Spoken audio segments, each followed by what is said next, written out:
श्वासों का मन, मन का श्वासों पर अधिकार होता है। मनुष्य की मनस्थिति श्वास को प्रभावित, श्वास मनस्थिति को प्रभावित करते हैं, अन्यान्योश्रित हैं। ठीक उसी प्रकार भीतर की पवित्रता और स्थिरता अन्यान्योश्रित है।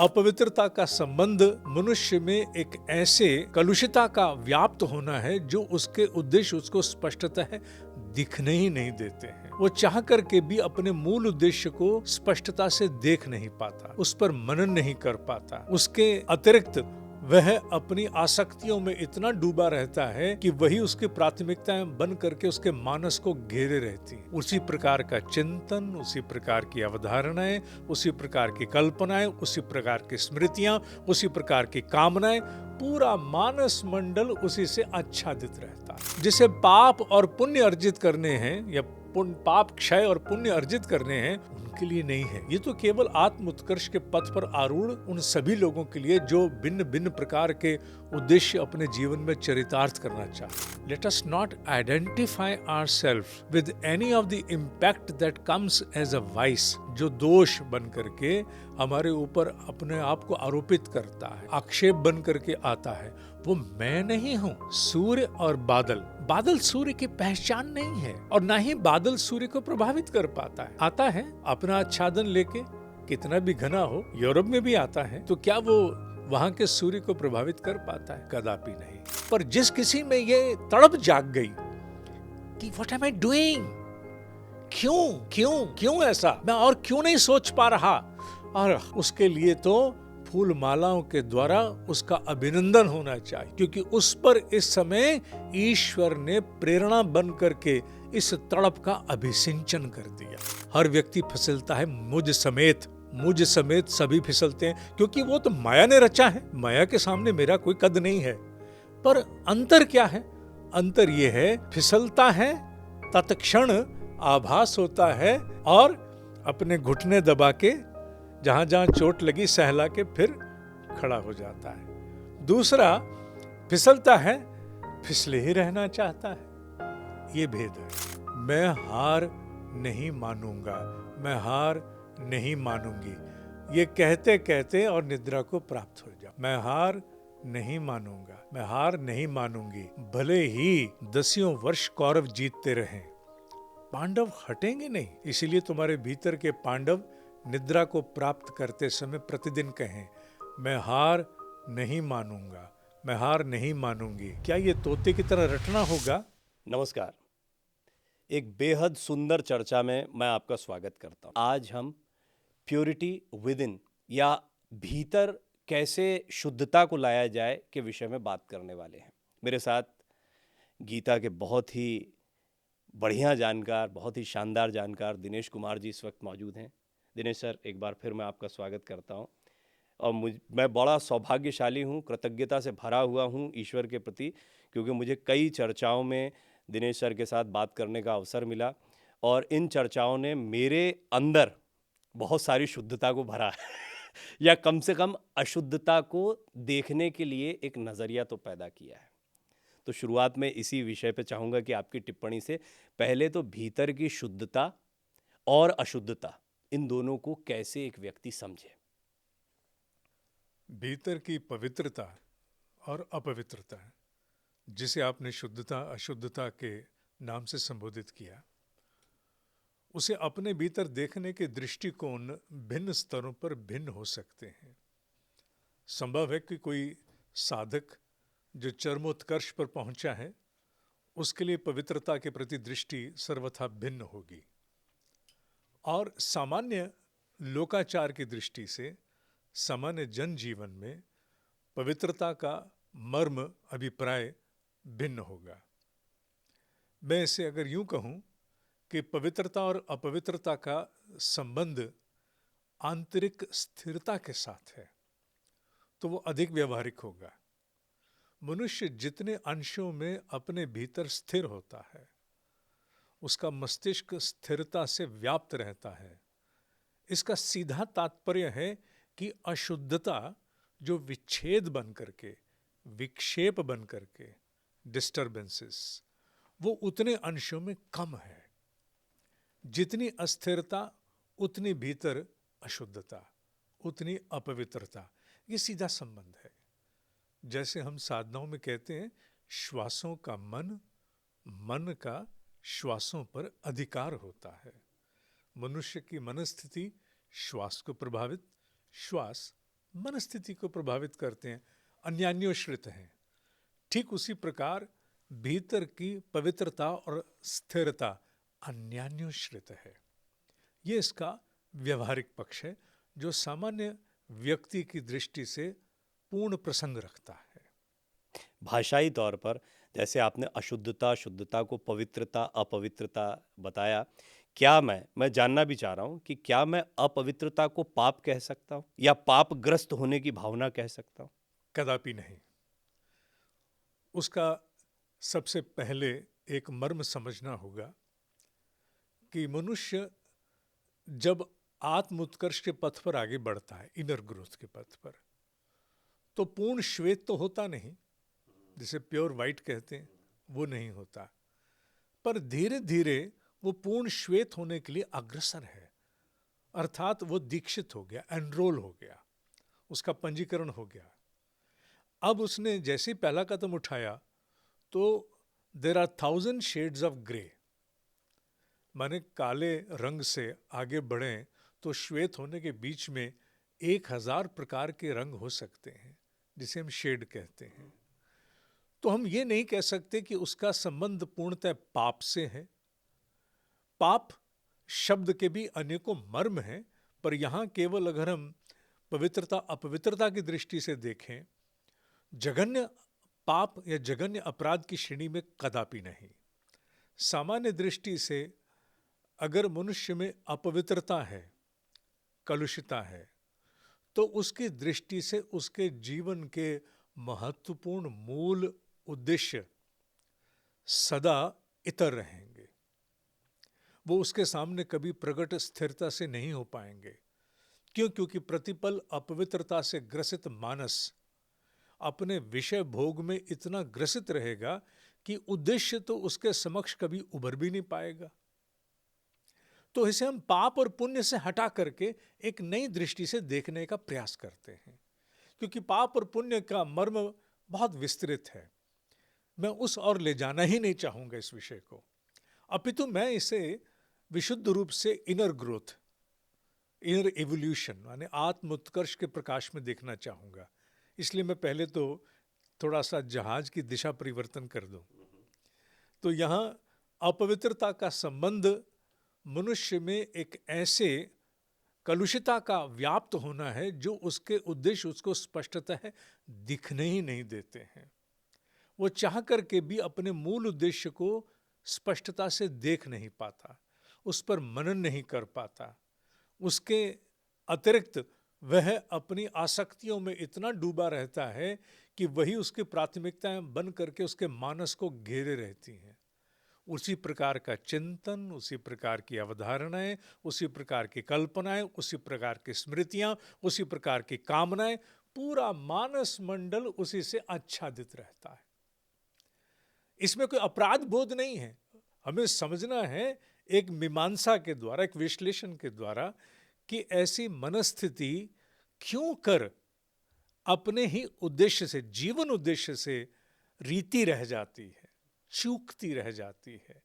तो जब भी इस पवित्रता और अपवित्रता के विषय पर कोई भी सामान्य जीव मनन करे तो पाप पुण्य की दृष्टि से नहीं, केवल और केवल आत्म उत्कर्ष, इनर ग्रोथ की दृष्टि से। जिनके जीवन में अपने बड़े सपने हैं, वो बड़े सपने स्थिर रह ही नहीं पाएंगे, टीस बन करके यदा कदा उभरते रहेंगे।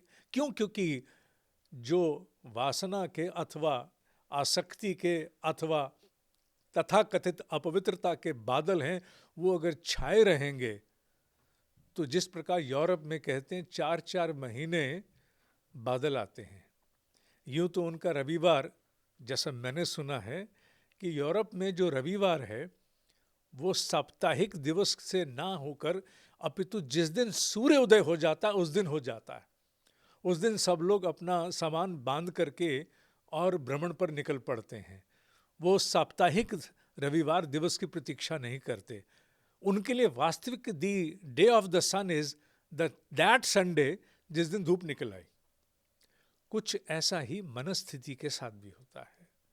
मनस्थिति अगर अपवित्रता से, विषय वासनाओं के विचारों से ग्रसित रहेगी तो 4 महीने हो सकता है या 4 वर्ष अथवा संभव है 40 वर्ष भी मनुष्य की मनस्थिति पर वो वासना आच्छादित रहे और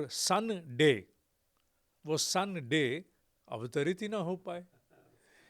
तो देखना है तो केवल इनर ग्रोथ की दृष्टि से, इनर इवोल्यूशन की दृष्टि से, पाप पुण्य नहीं। आपने एक बड़ा अच्छा वर्ड अभी कह दिया, हालांकि सारा जो बातचीत में चल रहे थे वही शब्द है, तथाकथित अपवित्रता। इसको समझाइए थोड़ा सा कि तथाकथित अपवित्रता क्या है। क्या हम कई चीज़ों को मान के बैठे हैं जबकि वो सत्य में वैसी नहीं है, बल्कि उसमें और घिरते चले जा रहे हैं उसके बारे में गलत चिंतन करने की वजह से? तथाकथित शब्द का प्रयोग मैंने जिस शब्द के लिए किया वो है ग्लानि भाव, गिल्ट। अनायासी ग्लानि भाव से हम इतना ग्रसित हो जाते हैं, कई बार अपने आप से आंखें ना मिलाने के कारण ऐसे विषयों का उल्लेख जहां कहीं भी होगा, किसी पुस्तक में होगा, किसी पॉडकास्ट में होगा, किसी चर्चा विशेष में आएगा, तो हम अपने आप को बचाने का प्रयास करेंगे। क्योंकि हम अपने आप को ग्लानि भाव में धकेलना नहीं चाहते। We don't want to undergo that sense of guilt. इसलिए मैंने तथाकथित कहा। ग्लानि का विषय नहीं है। वायु में जिस प्रकार प्रदूषण के तत्व निहित हैं, मिश्रित हैं, ठीक उसी प्रकार वैचारिक वातावरण में भी कलुषिता व्याप्त है, हमारे आसपास है। मनुष्य केवल वातावरण से वायु नहीं लेता। अब वायु भी तो यूं दिखती नहीं, मापने के अगर उपकरण ना हो तो कौन बताएगा कि यहां प्रदूषण कितने अंशों में है। वो तो उपकरण की दृष्टि से हमें ज्ञात होता है। अब विचारों को माप पाने की कोई ऐसे उपकरण उपलब्ध नहीं, तो कौन कहेगा कि कहाँ कितने कलुषिता के वातावरण में विचार व्याप्त हैं, नहीं देख पाएगा। कहीं भी आप जाएं वहां वायु और विचार दोनों घुले हुए रहते हैं। तो हम वातावरण से वायु और साथ में विचार दोनों धारण करते हैं, दोनों को आत्मसात करते हैं।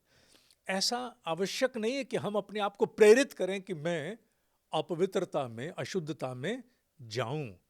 कई बार वो वातावरण से मेरे ऊपर एक प्रभाव लेकर के आता है, और जो प्रभाव लेके वातावरण से उठता है उसे मैंने तथाकथित अपवित्रता की संज्ञा दी, जो मुझ में अनायास ग्लानि भाव को भी विकसित कर देता है। और फिर कुछ ऐसे वाक्य भी हमने सुने हैं, तुच्छहीन मनुष्य इत्यादि, जिनका संबंध मनुष्य के आत्म उत्कर्ष से सर्वथा नहीं है। यहां दृष्टि को स्पष्ट करना होगा। ये जो हम बात कर रहे हैं, एक बात मैं पहले नक्की कर दूं, ये किसके लिए कर रहे हैं। इसके लिए who is the target audience for this? Anyone and everyone जिसके मन में पिपासा है फॉर इनर ग्रोथ, आत्म उत्कर्ष की पीड़ा जिसमें है, ये विशुद्ध रूप से विषय उसके लिए है।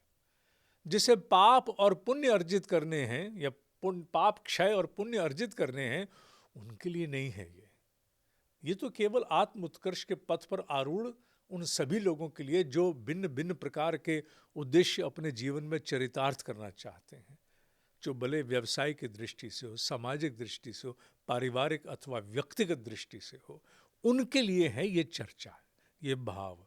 तो उन्हीं के लिए मैंने कहा तथा कथित अपवित्रता, अर्थात वो पूर्ण अपवित्रता नहीं है, पर हमारे भीतर उसकी धारणा भिन्न स्वरूप में घड़ दी गई है, तो हम उसे अपवित्रता मान लेते हैं, जबकि वो हमारे ऊपर आया हुआ वातावरण का, कलुषिता का प्रभाव हो सकता है, जिसे अगर हम एक मर्मज्ञ के रूप में, एक विश्लेषणात्मक बुद्धि के द्वारा अवलोकन करेंगे, तो हम वो अपवित्रता स्वयं नहीं हैं। Let us not identify ourselves with any of the impact that comes as a vice, जो दोष बन करके हमारे ऊपर अपने आप को आरोपित करता है, आक्षेप बन करके आता है, वो मैं नहीं हूं। सूर्य और बादल, ये उदाहरण मैंने हजारों रिकॉर्डिंग में दिया। बादल सूर्य की पहचान नहीं है, और ना ही बादल सूर्य को प्रभावित कर पाता है। आता है अपना आच्छादन लेके, कितना भी घना हो, यूरोप में भी आता है, तो क्या वो वहाँ के सूर्य को प्रभावित कर पाता है? कदापि नहीं। इसलिए तथा कथित अपवित्रता ठीक उसी बादल की भांति है, भले ही कितने भी समय तक वो स्थायी रहे, पर वो सूर्य नहीं है। सूर्य तो तुम हो, जिस पर वो तथाकथित अपवित्रता का बादल आच्छादित है। तो ग्लानि भाव से मुक्त होना है। फिर ऐसे में जब ये शेड्स की बात होती है तो कलर को तो हम देखकर तुरंत पहचान लेते हैं कि ये शेड है, ये थोड़ा डार्क है, यानी काले के ज़्यादा नज़दीक है या सफ़ेद के ज़्यादा नज़दीक है, ये हमको पता लग जाता है। अंदर वाले शेड्स को कैसे पता करेंगे? वो तो दिखाई देते नहीं है हमको। अंदर वाले जितने भी शेड हैं, उनका पूर्ण पता हमें अपने भीतर रह रह के उठने वाली कामनाओं और धारणाओं से होता है। मनुष्य के अंतःकरण में उठने वाली धारणाएं ये बताती हैं कि वो कितने अंशों में भीतर ग्रे शेड अथवा टुवर्ड्स वाइट कितने अंशों में वो गया है।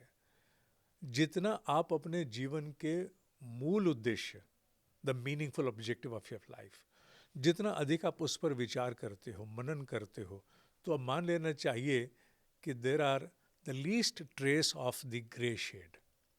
और जितना आप उससे भटक करके अन्य उन विचारों में चले जाते हो जो अचिंत चिंतनम का भाग है, जो हो सकता है किसी से संबंधों के कारण उठ उठ के बार बार आते हो सकता है किसी आपकी विशेष प्रकार की आसक्ति वासना के कारण उठ करके आते हो।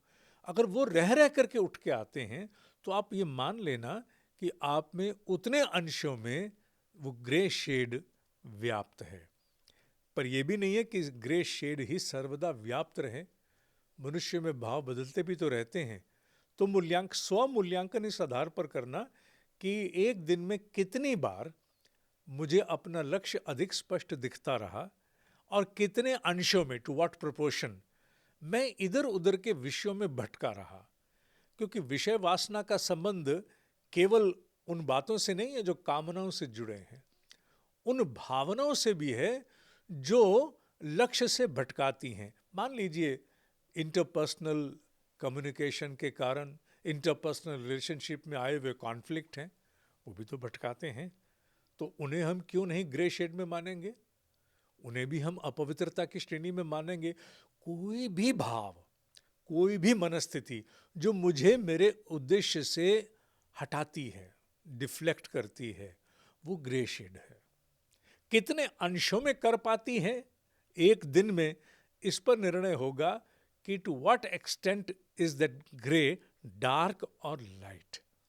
ये डार्क और लाइट का मूल्यांकन भी अपने भीतर की मनस्थिति का अवलोकन करने से हो जाएगा।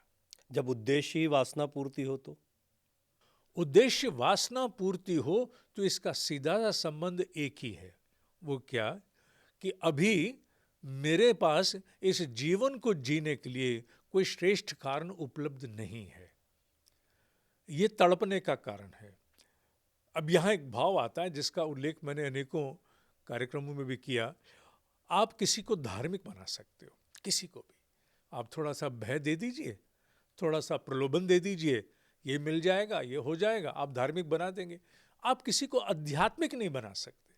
अध्यात्म माने चेतना का विज्ञान। आध्यात्मिक व्यक्ति बनता है स्व प्रेरणा से, और स्व प्रेरणा उसके अपने जीवन के अनुभव उसे देते हैं। और ये आध्यात्मिक विषय है। जिस व्यक्ति में ये टीस जाग गई, क्या करता हूं मैं, क्या करती हूं मैं, दिन भर केवल विषय वासना, केवल विषय वासना और कुछ है ही नहीं। जिस घड़ी ये जिस किसी में भी ये टीस उठे, वो उत्सव है, वो पर्व है, वो आध्यात्मिक होने लगा, वो अब आध्यात्मिक होके रहेगी। क्यों? क्योंकि अन्यथा ये टीस आएगी नहीं।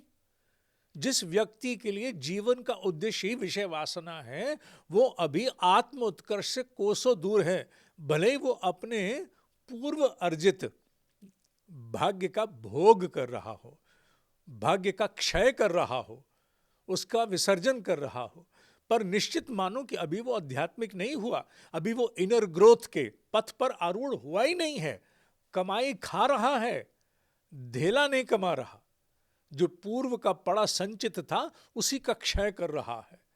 पर जिस किसी में ये तड़प जाग गई कि व्हाट एम आई डूइंग, क्यों क्यों क्यों ऐसा, मैं और क्यों नहीं सोच पा रहा, और उसके लिए तो फूल मालाओं के द्वारा उसका अभिनंदन होना चाहिए, क्योंकि उस पर इस समय ईश्वर ने प्रेरणा बन करके इस तड़प का अभिसिंचन कर दिया कि वो सोचे, वो अपने आप से अप्रसन्न हो जाए, वो अपनी मनस्थिति से स्वयं, जिसे कहते हैं कि वेदनाग्रस्त हो जाए, क्या कर रहा हूं मैं सारा दिन बस यही।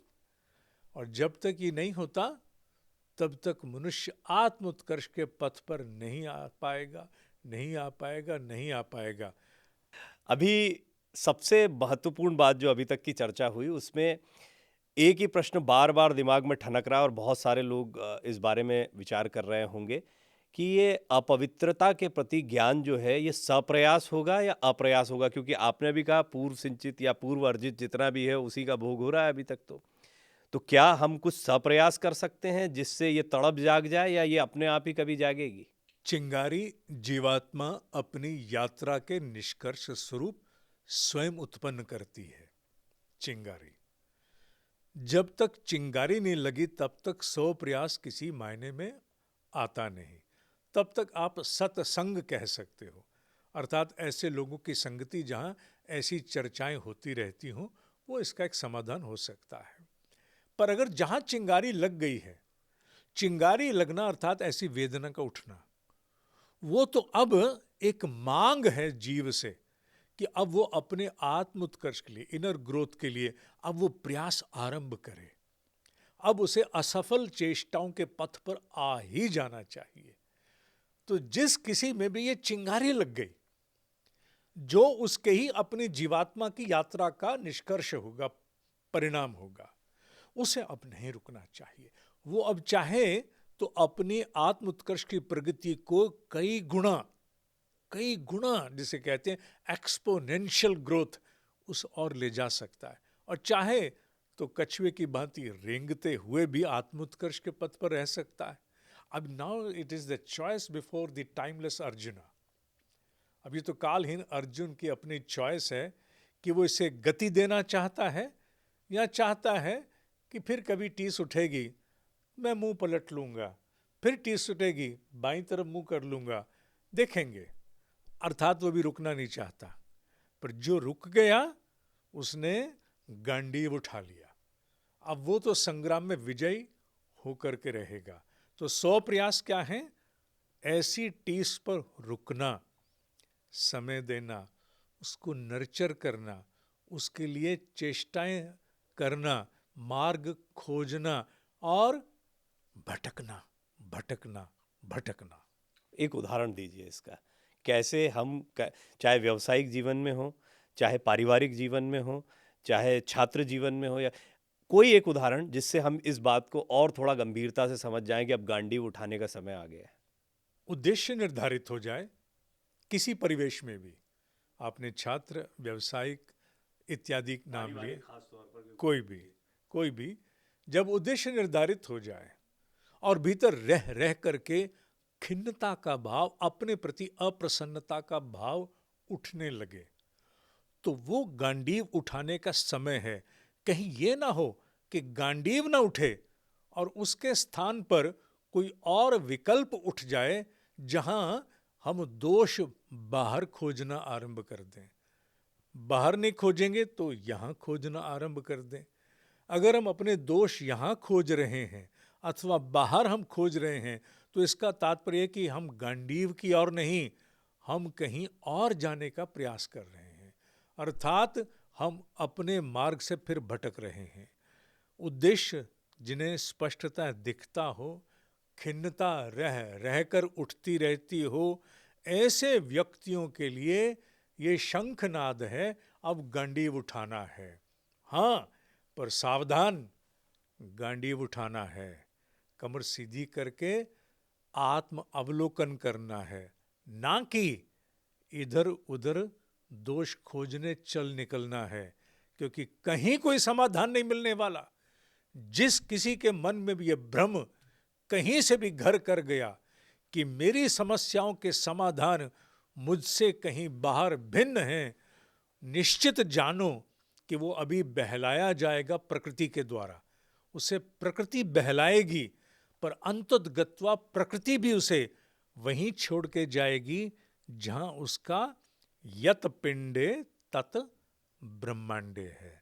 समाधान अपने ही भीतर से निकलेंगे। Now it depends on you, घूम के आना चाहते हो या सीधे मतलब पर बात पर आना चाहते हो। अब ये उस पर निर्णय है कि वो अर्जुन अभी किस स्वरूप में अपने आप को ठेलना चाहता है। टारगेट ऑडियंस का मेजॉरिटी वर्ग अभी आपकी इस बात से सीधे कनेक्ट करता है, इसलिए क्योंकि आपने खिन्नता शब्द का प्रयोग किया है और खिन्नता बड़ी सामान्य तौर पर आजकल देखने को मिलने लगी है। यानी जो खिन्न हो रहा है वो चिंतित ना हो, मुझे ये बड़ी बात सुंदर लगी है। उसके लिए तो ये समझ लो कि अब एक अवसर एक तरीके से पैदा हो गया है। खिन्नता मन में अगर आ रही है तो उन लोगों को सीधे सीधे इससे लड़ना है या अपने भीतर जिस अपवित्रता की और पवित्रता की हमने बात शुरुआत से की है उसके प्रति जागरूक होना, और अगर होना है तो किस तरीके से? खिन्नता का तात्पर्य सीधा सा ये है कि चिंगारी लग गई, सुलग रही है। सुलगती लकड़ी, खिन्नता माने फ्रस्ट्रेशन। एक होता है क्रोध, जो जंगल की आग की भांति होता है। एक खिन्नता जो बुझती नहीं, धुएं की तरह रमी रहती है। धुएं की भांति अलख और धुएं की भांति खिन्नता, ये दोनों ही स्वरूप हैं उस जिजीविषा के जो उत्कर्ष चाहती है। एक नकारात्मक की ओर ले जाता है, एक सकारात्मक की ओर ले जाता है। तो ये जो धुना है अगर ये नकारात्मक है तो खिन्नता केवल और केवल दूसरों पर आरोपित करेगी, अन्य कारणों पर आरोपित करेगी, भाग्य पर आरोपित करेगी। और यही खिन्नता अगर परिष्कृत हो गई, अगर ये कल्याणकारी हो गई, तो आत्म अवलोकन के लिए, सेल्फ एनालिसिस के लिए प्रेरित करेगी। अपने आप से पूछो, ये चीजें अगर बार बार गलत हो रही हैं, क्यों हो रही हैं? केवल ये प्रश्न पूछना, ये मेरे साथ ही ऐसा क्यों होता है, ये प्रश्न ही भटकाने वाला है। जैसे व्यक्ति ये सोचता है कि ये मेरे साथ ही ऐसा क्यों होता है, वो कहीं ना कहीं पूरे विश्व की ओर से विमुख होकर के स्वयं को ही एक इकाई मान करके और प्रताड़ित करने लगा है। उसे ये सोचना चाहिए कि मेरे साथ अगर ऐसा बार बार हो रहा तो उसका कारण मुझे अपने भीतर खोजना क्यों मेरे साथ ही ऐसा हो रहा है, ये मैं अपने भीतर कारण ढूंढूं। इसका कारण मेरे भाग्य में निहित नहीं है। कहते हैं प्रारब्ध सच्चा होता है। हाँ, प्रारब्ध सच्चा होता है, निश्चित होता है। At times the destiny is very hard, इसमें कोई संदेह नहीं है। पर डेस्टिनी क्या प्रभावित नहीं की जा सकती क्या? किसने बनाई थी डेस्टिनी? किसी थर्ड पर्सन ने बनाई थी। मैं अंग्रेजी के शब्द ले रहा हूं। नहीं, डेस्टिनी किसका निर्माण? मेरा। उसको क्षय कौन करेगा? मैं। किस प्रकार करूंगा? अपने आत्म विश्लेषण और असफल प्रयासों के द्वारा। असफल प्रयास माने देखते हैं ना कितनी देर में वो समय लगता है कि मुझे स्पष्टता वो समझ में आए जो कारण रह रह करके बनता है और मुझे मेरे ही मार्ग से हटा देता है। छोटे छोटे सी स्वभाव के ऐसे ऐसे कारण होते हैं, हमें ज्ञात भी नहीं होते, हमारे कभी संज्ञान में नहीं आ पाते, हमारी ऑर्डिनरी कम्युनिकेशन संवाद में होते हैं, जो हमें हमारे ही महत्वपूर्ण लक्ष्य से हटा देते हैं। मैंने एक वृतांत सुना था, वीडियो रिकॉर्ड सुनी थी कि एक महिला बेचारी बहुत खिन्न रहती है कि मेरे साथ कोई सहयोग नहीं करता, मेरे प्रति सबने असहयोग आंदोलन छेड़ रखा है। तो उसे किसी एक मार्गदर्शक ने कहा कि तुम बिना कारण के सेंस ऑफ ग्रेटिट्यूड एक्सप्रेस करना शुरू करो, अकारण से, और धीरे धीरे ईश्वरीय शक्तियां तुम्हारे साथ हो जाएंगी। अब उसे क्योंकि ईश्वरीय शक्ति के नाम से प्रेरित करना था, तो उन्होंने इस प्रकार कहा। उस महिला ने अपने आसपास सेंस ऑफ ग्रेटिफिकेशन को एक्सप्रेस करना आरंभ कर दिया। 1 वर्ष के उपरांत वो मार्गदर्शन उससे मिला और उसने पूछा कि अब जीवन कैसा है। तो उस महिला का उत्तर था, आपने जो युक्ति साधना बताई थी उससे मैंने देखा कि लोग बहुत सुधर गए हैं मेरे आसपास। भले ही वो था, पर मूल मर्म जानने का यह है कि हमारे ही स्वभाव के, हमारे ही चिंतन के, हमारे ही व्यवहार के छोटे छोटे नगण्य कारण होते हैं जो हमारी ही प्रगति में बाधा बन करके आते हैं। ये है अपवित्रता। अपवित्रता को हम समझने की चेष्टा कर रहे थे। ये है अपवित्रता। एक कदम आगे जाऊं, क्योंकि अब लगता अब तक जितने सुनने वाले हैं वो थोड़ा मैच्योर हो गए। ये है पाप। पाप माने जो मुझे मेरे उत्कर्ष से पछाड़ता हो, मुझे मेरे उत्कर्ष से पीछे धकेलता हो, उसे पाप की श्रेणी मानो। पुण्य अर्थात मेरी वृत्तियों में, मेरे स्वभाव में, मेरी मनस्थिति में वो अनुकूलता जो मुझे मेरे उद्देश्य से मिलाती है, वो पुण्य है। और ये आवश्यक नहीं कि पूर्व अर्जित ही होगा, वो इस प्रवाह में भी तो है, त्वरित स्वरूप में भी है, स्पॉन्टेनिटी एट द प्रेजेंट भी है। उसे कहीं और से उठ करके आने की आवश्यकता नहीं है। हम काल के महत्व को नकारते हैं जब हम मानते हैं कि सब कुछ पूर्व से संचालित हो रहा, तो वर्तमान है ही नहीं। हर किसी को जिसे इस पवित्रता और अपवित्रता के विषय से अपने आत्म उत्कर्ष, इनर ग्रोथ को लाना है, उसे काल के महत्व को भी स्वीकारना होगा। जितना महत्व भूत को देते हो, जिसके अनेक स्वरूप हो सकते हैं, कहां गया वर्तमान? मान लिया भविष्य अनजाना है, पर वेयर इज दैट प्रेजेंट? उसका महत्व है ही नहीं। मतलब वर्तमान में भी मैं क्या भूत में जीऊं? तो मैं फिर जीवित भूत हो गया।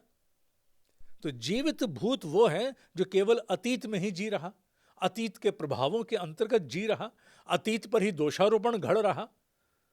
और जो वर्तमान में सदैव सजीव है, वो है जिसने गांडीव उठाया, जिसने पाप और पुण्य की परिभाषा को बदल करके आत्म उत्कर्ष के पथ पर आने वाले अपने स्व आरोपित अवरोध अथवा प्रेरणा को माना। दृष्टि बदलनी होगी। उस नए भारत को दृष्टि बदलनी होगी जो ऋषियों के ज्ञान को अपनी थाती मानता है। ऋषियों के ज्ञान में इस प्रकार की भावनाओं का कोई स्थान नहीं है। उपनिषदों में ऐसा कोई प्रावधान नहीं है। वेदों में इस प्रकार के प्रावधान नहीं हैं जिनसे हम केवल अपने भूत के साथ अटके रह जाएं। ये वर्तमान ही वो प्रयोगशाला है जहां भविष्य का निर्माण हो रहा है। अतः हमें अभी पाप और पुण्य के मर्म बदलने पड़ेंगे, पवित्रता और पवित्रता के मर्म बदलने पड़ेंगे। इन्हें केवल एक दृष्टि से झांको। चश्मा लग जाता है ना, तो लगा लो अपने आप को चश्मा कि एक ही दृष्टि से पाप और पुण्य और अपवित्रता अपवित्रता को देखो। वो है इनर ग्रोथ, आत्म उत्कर्ष, इनर ग्रोथ, आत्म उत्कर्ष, इनर ग्रोथ, आत्म उत्कर्ष, और कुछ नहीं। एक विषय मेरे दिमाग में आया, विल पावर या इच्छा शक्ति। ये बहुत महत्वपूर्ण विषय होता है और उसकी एक परिभाषा, आप उसको करेक्ट भी करिएगा, जो मैंने पढ़ी समझी, वो ये थी इच्छा शक्ति की कमी की, कि मैं जानता हूँ अच्छा क्या है, सही क्या है, लेकिन उस तरफ मेरी प्रवृत्ति नहीं। मैं जानता हूँ बुरा क्या है, क्या मुझे रोक रहा है, लेकिन उससे मेरी निवृत्ति नहीं। क्या ये सही है और क्या ये सब लोगों की कहानी है? ज़्यादातर लोगों की, सभी की कहानी है। स्वीकार करते हैं, पहले तो स्वीकार करें प्रकृति एक सी है। अब जिस नगर में प्रदूषण के स्तर ऊंचे हैं, उस नगर में कोई व्यक्ति स्लम्स में रह रहा और कोई व्यक्ति संभवतः किसी बहुत बड़े विला में रह रहा। वायु अलग नहीं है दोनों की, वायु दोनों की एक ही है, दोनों एक ही वायु से प्रभावित हैं। वो कितनी भी चेष्टा करके एयर फिल्टर लगा ले, वो अपने कमरे तक सीमित, तो अपने आप को कुछ अंशों में, वो भी वायु लगी बधी वायु, पर अगर वो बाहर निकलेगा तो उसकी और वायु और स्लम वाले की वायु एक है। तो उसी प्रकार इसमें ये कोई भेद नहीं है कि किसी को अधिक किसी को कम, सब एक से प्रभावित हैं क्योंकि ये वातावरण है। वातावरण का प्रभाव सब पर एक सा ही होकर रहेगा। We all are the same, हम सब एक से हैं, कोई भी अलग प्रभाव से प्रभावित कदापि नहीं है। पहले इसको स्वीकार लें। फिर यह समझना है, अगर मैं प्रयास करता हूं और असफल रहता हूं, रहती हूं, और फिर भी मैं छोड़ता नहीं, छोड़ती नहीं, तो तुम मरजीवड़े हो। क्योंकि मरजीवड़े की पहचान क्या है? मैं हारूंगा, छोड़ूंगा नहीं, मैं लड़ूंगा नहीं क्योंकि मैं हार जाऊंगा, तो फिर मरा हुआ व्यक्ति है। मरे हुए व्यक्ति में और जीवित व्यक्ति की पहचान है। जिजीविषा किसे कहते हैं? शरीर के जीने की चाह नहीं, अपने स्वरूप में जीने की चाह को जिजीविषा कहते हैं। तो जिसमें जिजीविषा है, जो जी रहा है, वो कौन है? जो हार रहा पर जीतने के लिए फिर से प्रयासरत, और जो हार को स्वीकार करके बैठ गया, वो मृत्यु प्राय ही मानना चाहिए। इससे अधिक मूल्यांकन मेरी दृष्टि में नहीं है। वाह, बहुत सुंदर। आपने वैचारिक प्रदूषण का शुरुआत में भी जिक्र किया था, अभी फिर एक बार फिर वायु प्रदूषण का जिक्र आ गया है। वायु एक जैसी एक आ गया, और दिल्ली में बैठे हैं तो प्रदूषण शब्द अपने आप जुड़ जाता है उस वायु के साथ। क्या वैचारिक प्रदूषण, हम वायु प्रदूषण का आकलन कर पाते हैं, लेकिन आपने जैसा बताया वैचारिक प्रदूषण का या विचारों के प्रदूषण का नहीं कर पाते हैं? क्या इसमें हम अपने आप को बचा सकते हैं, या इसमें खो जाना है और किसी तरह सतर्क होना है? क्योंकि हम सब एक जैसे हैं, एक जैसी परिस्थितियों में, वैचारिक प्रदूषण के स्तर पर भी। इसमें कोई संदेह नहीं कि हम सबको वातावरण प्रभावित करता है। जिनके भीतर से प्रयास आरंभ हो गए, फिसलेंगे, कौन नहीं फिसलता? मैं इसकी स्वीकारोक्ति देता हूं, इस समय इस पॉडकास्ट को करते हुए अपने से आरंभ करता हूं, उपदेश देने के लिए नहीं, अपने से आरोपित, क्योंकि अपने से मैं आरंभ करूंगा तो इसका प्रसंग, इसका मर्म अधिक बैठेगा। हर व्यक्ति फिसलता है, मुझ समेत सभी फिसलते हैं, क्योंकि वो तो माया ने रचा है। माया के सामने मेरा कोई कद नहीं है। पर अंतर क्या है? अंतर यह है, फिसलता है, तत्क्षण आभास होता है, और अपने घुटने दबा के जहां जहां चोट लगी सहला के फिर खड़ा हो जाता है। दूसरा फिसलता है, फिसले ही रहना चाहता है। ये भेद है, ये भेद है। फिसलना निश्चित होगा। मैंने इसीलिए पूर्ण स्वीकारोक्ति स्वयं दी है, और एक बार नहीं दी, मेरे सैकड़ों कार्यक्रमों में मैंने इसको अपने से आरंभ किया है। क्योंकि माया से ऊपर नहीं है हम लोग। हम इस विषय की चर्चा कर रहे हैं क्योंकि हमारे भीतर टीस है कि हम उत्कर्ष को प्राप्त हो जाएं। हमारी अवस्था कुछ भी हो सकती है, अवस्था हमारी है, ठीक है, हमें कुछ भी ऐसा दिखता है तो हम प्रभावित हो जाते हैं, पर कितने अंशों में और कितनी देर, यह महत्वपूर्ण है। क्या हम प्रभावित होकर के उसे कामना बना करके कल्पनाओं की उड़ान में चले जाते हैं? अगर यह है, भटक गए। अगर फिसलते हैं, तत्क्षण संभलते हैं, कपड़े झाड़ करके फिर से सामान्य हो जाते हैं, अर्थात हम आत्मोत्कर्ष के पथ पर अब आरूढ़ हो चुके हैं। ये इसका सबसे बड़ा भेद है। फिसलो, कपड़े झाड़ो, आसपास हंस के देखो, मुस्कुराओ, चल दो। जैसे ही तुम फिसले और फिसल करके रस लेते हुए उसमें कल्पना जगत में खो गए, कामनाओं को दृढ़ कर लिया, फिर तुम फिसलते ही रह जाओगे। ये पूरी चर्चा उनके लिए महत्व रखती है जिनमें टीस है, चिंगारी है। दूसरे तो 30 सेकंड के बाद छोड़ के निकल गए होंगे। फिसलते, बार बार फिसलते, और कैसे सतर्क हो जाएं कि अब नहीं फिसलना है, बहुत फिसल लिए। अपने उद्देश्य के प्रति सजगता प्रतिदिन प्रातः है, जब दिन हम आरंभ करते हैं, तो हमारे यहाँ पूर्वजों ने एक प्रथा दी थी, बाद में वो चली गई। हम सबसे पहले उठ के अपने दोनों हाथ देखते थे। हम हाथ देख करके और कुछ भाव कहते थे, मैं उस पर नहीं जाऊंगा। हाथों को देखने का तात्पर्य वस्तुतः ये था कि मेरे जो सत्कर्म है उसी का परिणाम मैं हूं, मैं अपने कर्म का परिणाम हूँ, तो मैं सत्कर्म का परिणाम हूँ। और समय मिले न मिले, और कोई पूजा पाठ करे या ना करे, वो आप पर छोड़ा, आपकी इच्छा है। पर प्रतिदिन प्रातः उठ करके दोनों हथेलियों में अपने जीवन का मूल उद्देश्य देखना चाहिए और लिखा हुआ देखना चाहिए। आवश्यक नहीं कि कोई आप उसके लिए पोस्टर बना लें, केवल कल्पना से अपने हाथों में एक वाक्य जो जीवन उद्देश्य का या चित्र रूप में प्रतिदिन आंख खुलने के बाद वो दिखनी चाहिए कि इसके लिए मेरा दिन व्यतीत हो, इससे अलग मैं जाऊं तो मुझे बोध हो जाए। बस इतना भाव करके दिन आरंभ करो। बार बार इसकी पुनरावृत्ति जब आप प्रातः करोगे, प्रातः ही क्यों?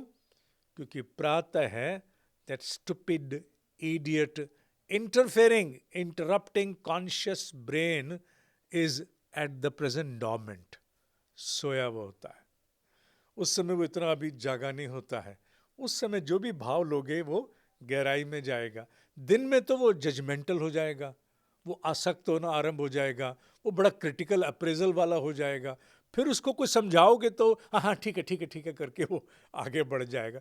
आंख खुलते ही जब सामने आ गया, उस समय यू आर नॉट जजमेंटल, दिमाग खाली है, ऐसे में दोहराना है।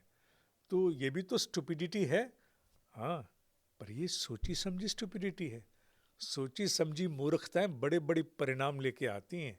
तो तुम सोची समझी मूर्खता अपना लो ना, प्रतिदिन स्मरण करो, दिन भर देखना, 90 दिन में 120 दिन में अनजाने स्वरूप से तुम्हारे व्यवहार पर यह भाव आच्छादित होना आरंभ हो जाएगा। उद्देश्य, उत्कर्ष, दो शब्द आपने काफ़ी इस्तेमाल किए हैं और ये हर जगह पर लगभग आया है। अभी बहुत सारे लोग जो चर्चा में यहाँ तक आए होंगे वो यही बार बार सोच रहे होंगे कि सर उद्देश्य और उत्कर्ष ही तो जानना है हमको, कहाँ जाना है, क्या उद्देश्य है। अब ये उठते ही मैं कोई बहुत दावा नहीं कर सकता, लेकिन जितना मेरा अनुभव रहा है, ज़्यादातर लोग ये उठते ही ये देखना शुरू करेंगे कि बहुत सारा पैसा आ जाए और या तो मेरा प्रमोशन हो जाए या मुझे ये मिल जाए या मुझे ये प्रतिष्ठा मिल जाए। बहुत सारे लोग, और आपको याद होगा हम लोगों ने मैनिफेस्टेशन पर इतनी सुंदर चर्चा की थी, तो मुझे वो भी याद आ गया। तो अब पवित्रता अपवित्रता में कई बार ये भाव होता है कि भौतिक कामनाएं जो हैं वो कहीं अपवित्र तो नहीं करी, ऐसा बहुत लोगों को लगता है। इस पर आपका टेक क्या है? और वो जो मांग रहे हैं उत्कर्ष, उद्देश्य, ये दो चीज़ें मैं आपसे जानना चाहूँगा, उसको कैसे समझें? भौतिक कामनाएं कदापि अपवित्रता से ग्रसित नहीं होती, नहीं होती, नहीं होती। इसके लिए एक ही स्थापना पर्याप्त है। हमारे वेदों में 3 मुख्य भाग होते हैं। अंतिम भाग आरण्यक उपनिषद है। जो प्रथम 2 भाग हैं, उन 2 भाग में केवल और केवल कामना पूर्ति के लिए विशेष प्रयोजन है कि कामनाओं की पूर्ति किस प्रकार की जाए। क्या कामना करना बुरा है? अगर कामना नहीं होगी तो जीवन की लीला और राम की लीला निपट जाएगी। तो कामना करना बुरा नहीं है, कदापि बुरा नहीं है। अगर मैं धनवान बनना चाहता हूँ, मैं लोक यश प्रतिष्ठा कीर्ति चाहता हूँ, मैं अमुक अमुक स्थानों पर भ्रमण के लिए जाना चाहता हूँ, तो क्या ये सोचना बुरा है? बिल्कुल बुरा नहीं है। किसने कहा ये बुरा है? कदापि बुरा नहीं है। तुम्हें पूर्ण अधिकार है कि तुम इस प्रकार की कामनाओं को अपने भीतर स्थान दो, उनकी अवधारणा करो। Now there is a catch. Catch क्या है? पूरी कैसे करूं? बाकी तुम समझदार। उसके लिए प्रयास करना है। लेकिन जब आप उत्कर्ष कहते हैं तो क्या, चाहे हम जिस मार्ग से जाएं, भौतिक कामनाओं से उनको पवित्र मानते हुए आगे बढ़ें, अल्टीमेटली आध्यात्मिक जागरण, इसको थोड़ा सा डिफाइन कर दीजिए। बहुत लोग पूजा पाठ या धार्मिक हो जाने मात्र को आध्यात्मिक जागरण के जीवन में आगमन के रूप में देखते हैं। तो कैसे होगा वो उत्कर्ष, और इसके बाद क्या इसी पर चलते चलते आगे कुछ और मिलने वाला उत्कर्ष में? मैं बहुत लंबी बात ना करके एक सीमा तक जाके छोड़ता हूं। मेरा होना इस पृथ्वी पर अनेकों के गरिमामय जीवन का आधार बने। My existence should make way for a dignified life और लिविंग फॉर मैनी। चाहे मैं एक एंटरप्रेन्योर की भांति लाखों लोगों को आजीविका का आधार दूं, चाहे मैं प्रेरणा बन करके as a source of inspiration दूं, कुछ भी करूं, यह अध्यात्म का सबसे बड़ा उद्देश्य है। इस उद्देश्य को आध्यात्मिक यात्राएं, जितनी भी उत्कर्ष की यात्राएं, वो सारा पूरा करना चाहती हैं। इसके अतिरिक्त नहीं, इसके अतिरिक्त नहीं। मेरी उपयोगिता जितनी अन्य के जीवन के लिए अधिक होती जाएगी, उतना ही निश्चित है अपने आप मेरा जीवन भी सौंदर्य से भरेगा। अगर मेरे द्वारा 1 लाख व्यक्तियों को आजीविका मिली तो मैं अक्षुण्ण रहूंगा क्या, खाली रह जाऊंगा? कदापि नहीं। अगर मेरी कीर्ति से लाखों को प्रेरणा मिली तो क्या मैं उससे रीता रह जाऊंगा? कदापि नहीं। मैं उसका स्रोत बन रहा हूं तो मैं तो रीता नहीं रह सकता, पर मेरा होना सार्थक हो जाएगा।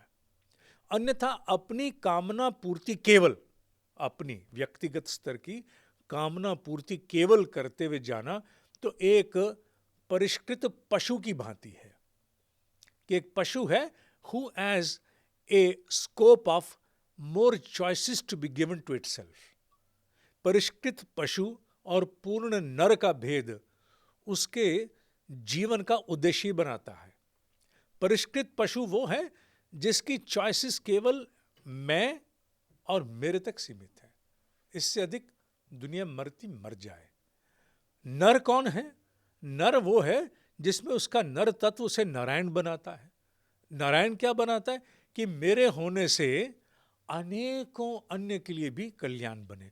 और आवश्यक नहीं है कि उसके लिए आप सोशल वर्क जिसे आप मानते हो। सोशल वर्क क्या है? आपका सांस लेना भी सोशल वर्क है। आप ठीक से सांस लेते हो, आप स्वस्थ रहते हो, तो you don't tax the health services. क्या ये कल्याण नहीं है? आपकी प्रतिक्रियाएं सबसे बड़ा सोशल वर्क है। जिस व्यवसाय में आप कार्यरत हो, जहां से आपको आजीविका मिल रही, आप प्रॉफिट में कमा रहे हो, वहां जब आप पूर्ण ईमानदारी से अपने आप को झोंकते हो, क्या वो सोशल वर्क नहीं है? क्या वो सोसाइटी से अलग है? क्या भ्रांतियां बदलनी पड़ेंगी।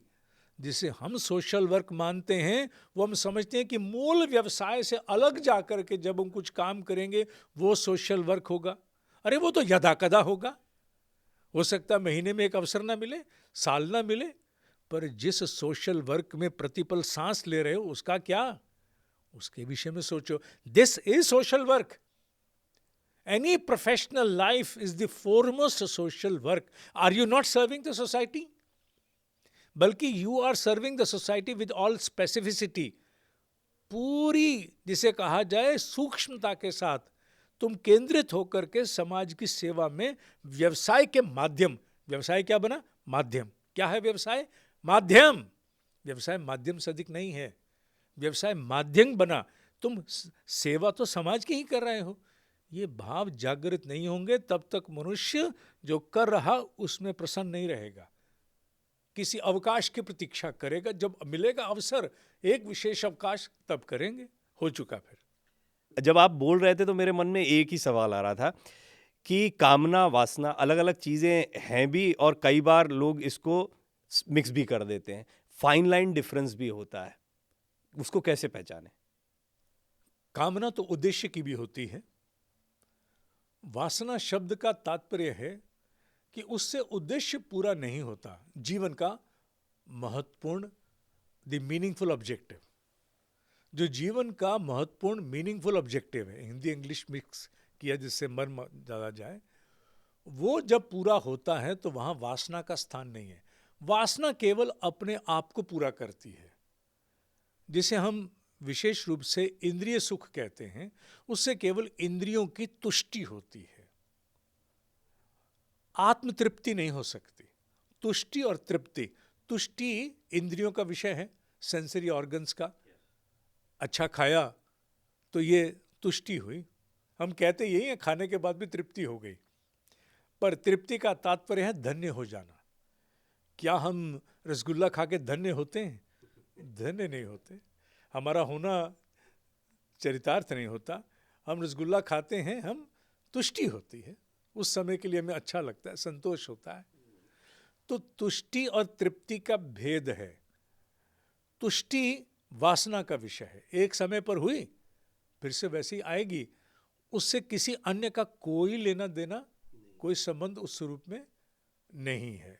उसका भी महत्व है, यहां उसको महत्वहीन नहीं किया गया, पर केवल उसी के महत्व से ही पूरी मनस्थिति आच्छादित रहे, एंग्रॉस्ड रहे, तो फिर मीनिंगफुल ऑब्जेक्टिव के लिए स्थान कहां बचेगा? फिर तो अपवित्रता ने घेर लिया। अपवित्रता, अब तक मैं समझता हूं कि समझ में आ गया होगा कि अपवित्रता का मर्म क्या है। मैं इस विषय पे इसीलिए आया क्योंकि कामना को तो आपने बड़े डिटेल में समझाया, लेकिन जैसे ही वासना और स्व के आपने कहा उसका भी एक इम्पॉर्टेंस है, लेकिन बहुत स्व केंद्रित हो जाए, उसी में लिप्त हो जाए पूरी तरह से, तो क्या यही चीज़ें हमें पवित्रता की तरफ भी ले जा सकती हैं और यही चीज़ें हमें अपवित्र, मार्ग एक जैसा ही है, कोई एक छोटा सा भटकाव है?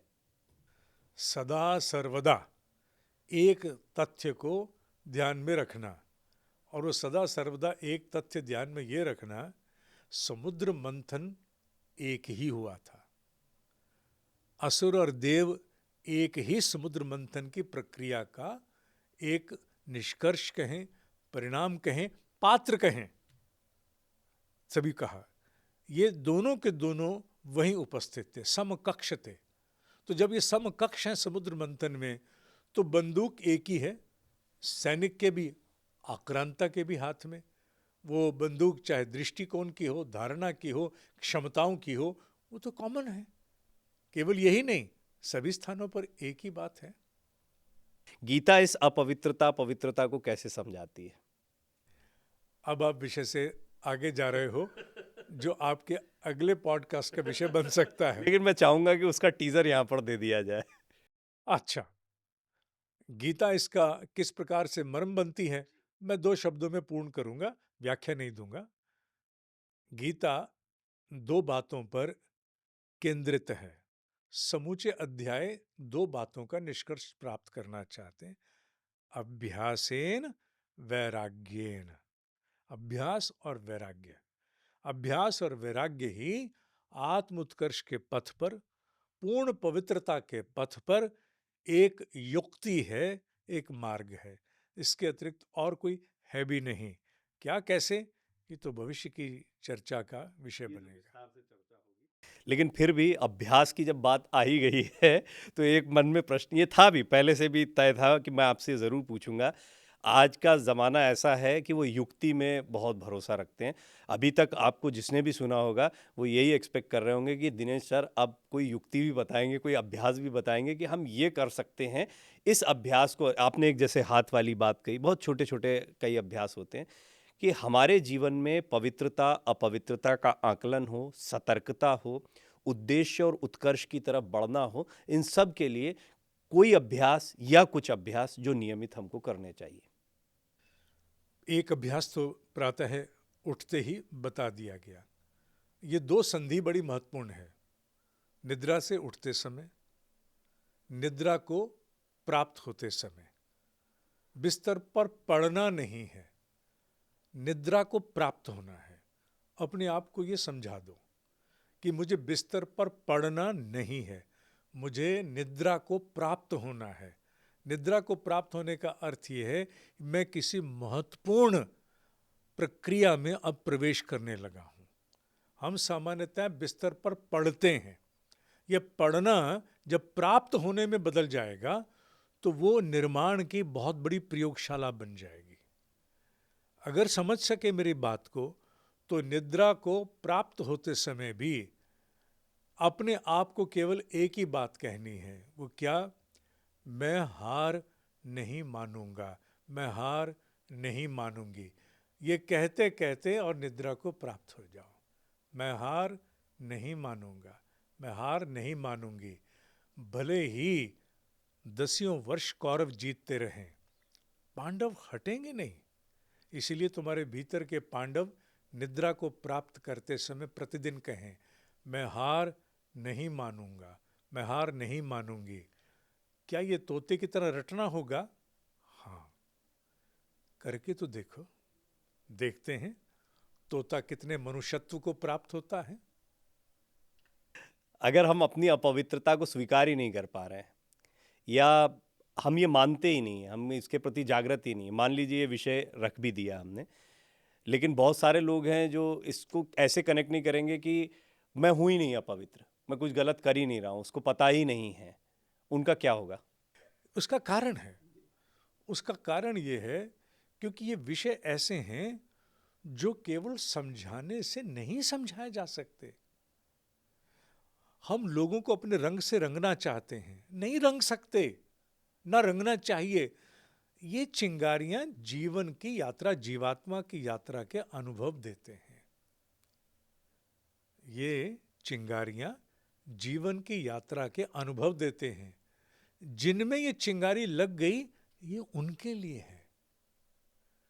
जो अपने आप को अभी पूर्ण आसक्ति में वैलिडेट कर रहे हैं, उनके लिए नहीं है ये। उनको हम ला भी नहीं सकते हैं। उनको उनके अपने जीवात्मा की यात्रा, उनके अनुभव लाएंगे। ये उनके लिए प्रसंग रखता है जिनमें जिज्ञासा जन्म ले चुकी। अब उन्हें हैंड होल्डिंग चाहिए। ये हैंड होल्डिंग उनकी है क्योंकि ईश्वर प्रेरणा बन के व्यवस्था करता है। तो ये ईश्वर की दी हुई व्यवस्था है। जब आपके समक्ष आपकी अभिरुचियों में ऐसे विषय आने आरंभ हो जाए, कोई और आप पर ला सकेगा नहीं।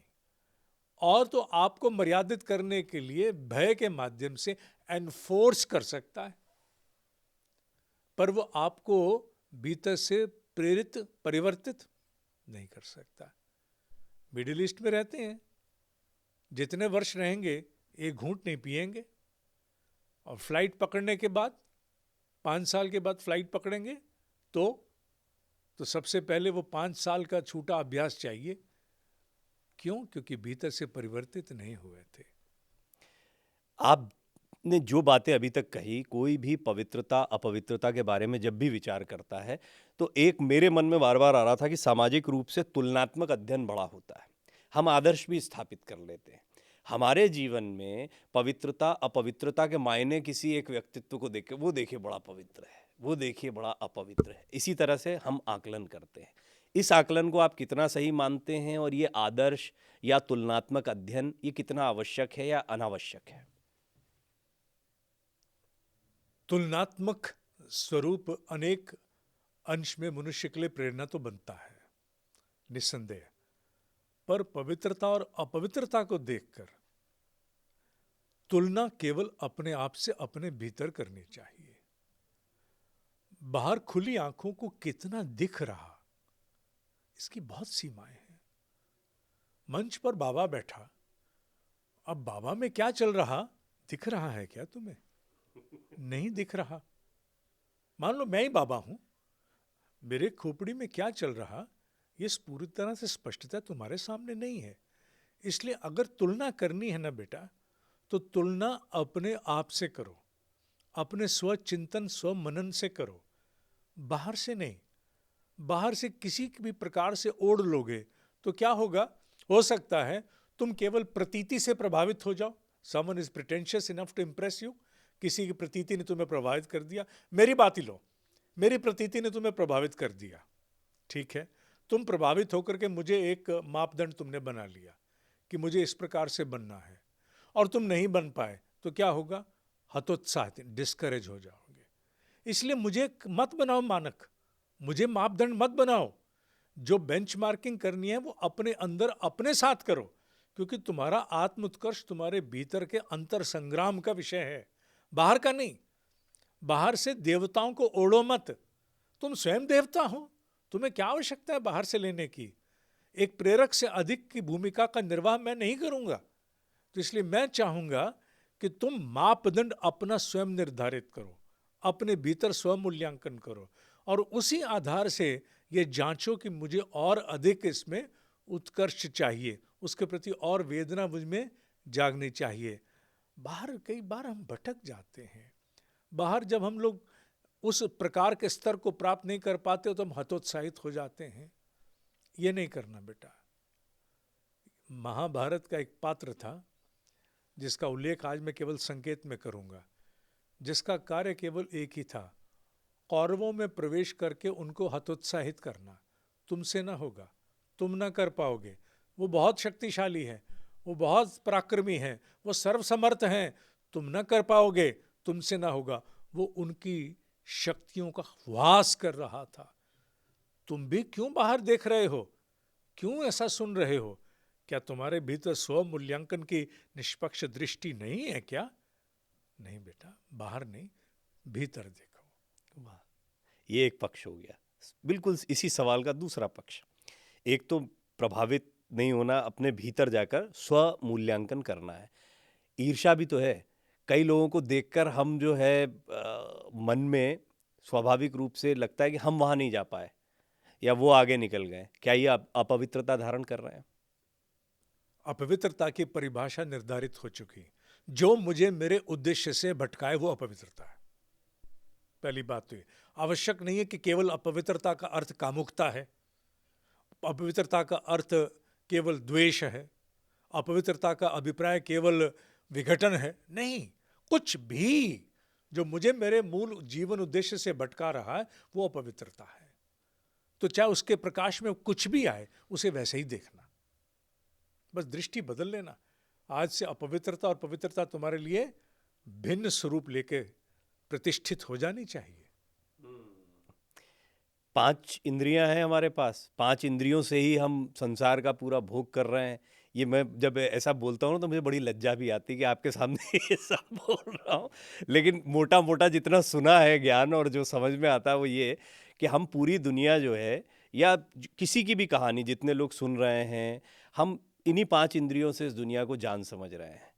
इन इंद्रियों के प्रति सतर्कता इस पवित्रता अपवित्रता का जो विषय चल रहा है इसमें कितनी महत्वपूर्ण है और वो कैसे हो? क्या इसके प्रति अतिरिक्त जागरूकता कर लें? कुछ एक्सरसाइजेज या कई व्रत होते हैं, कई कठिन तप होते हैं जो शुरू कर देते हैं लोग, ऐसा कुछ करना चाहिए?